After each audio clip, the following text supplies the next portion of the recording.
Okay, so this is the introduction to our double-decker in the training fleet, VA17. It's a Volvo Alexander 17. It was manufactured in 1997 and was purchased for the Route 57 Kingston to Streatham by, at the time, Westlink buses.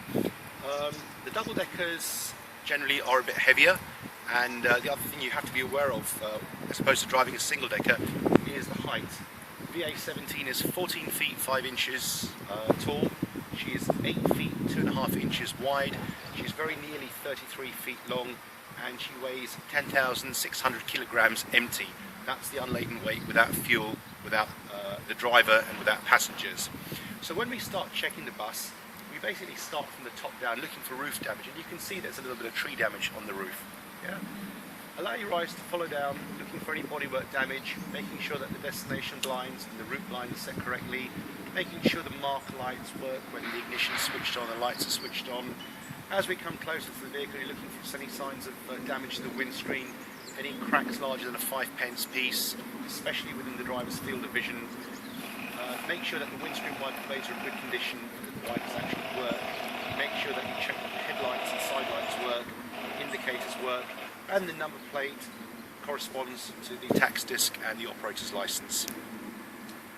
We're also looking at this stage for any signs of bodywork damage around the front of the bus, and any signs of dirt on the windows and mirrors, which would need to be cleaned before we took the bus into service.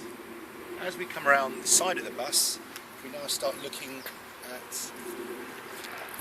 the condition of the tyres.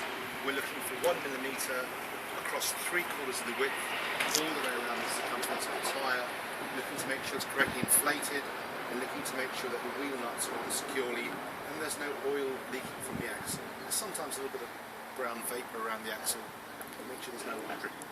We're also looking to make sure that the mudguards and spray suppressors are securely fitted.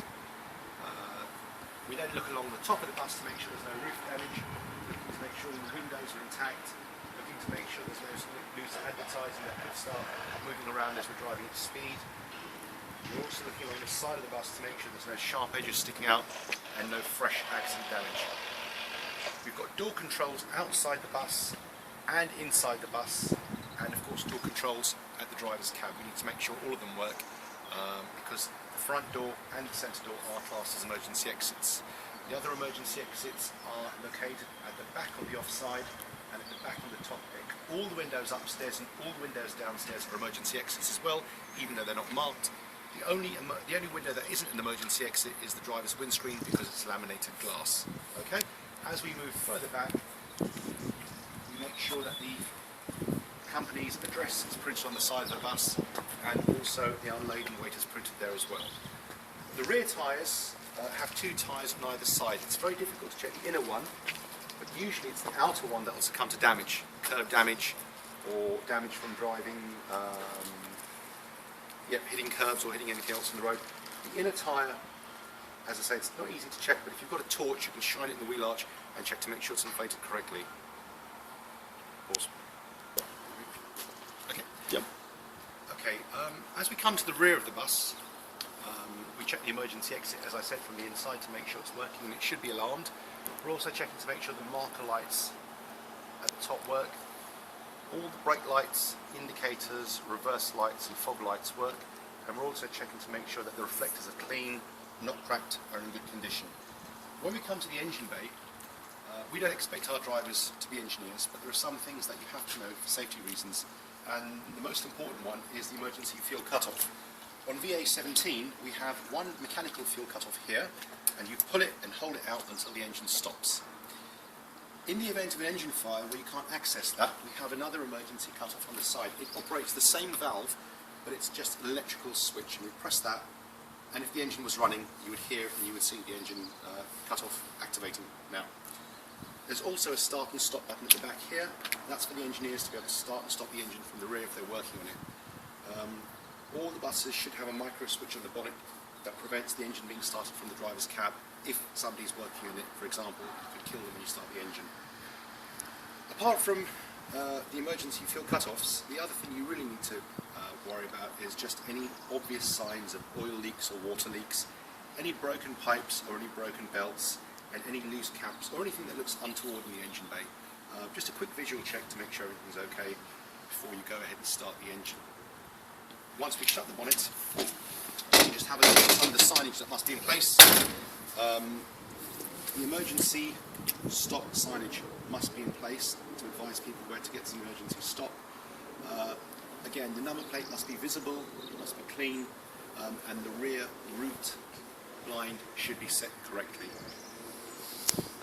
At this point, we would normally look for the exhaust pipe and give it a little tap just to make sure the exhaust is secure and isn't moving around. Okay, as we come to the off side of the bus, you'll notice that the coolant cap is located at the back. The buses don't have an expansion tank. What we would normally do is fill it with antifreeze from the tap in the garage until water starts to come out. Once water starts to come out, we'll put the cap back and lock it.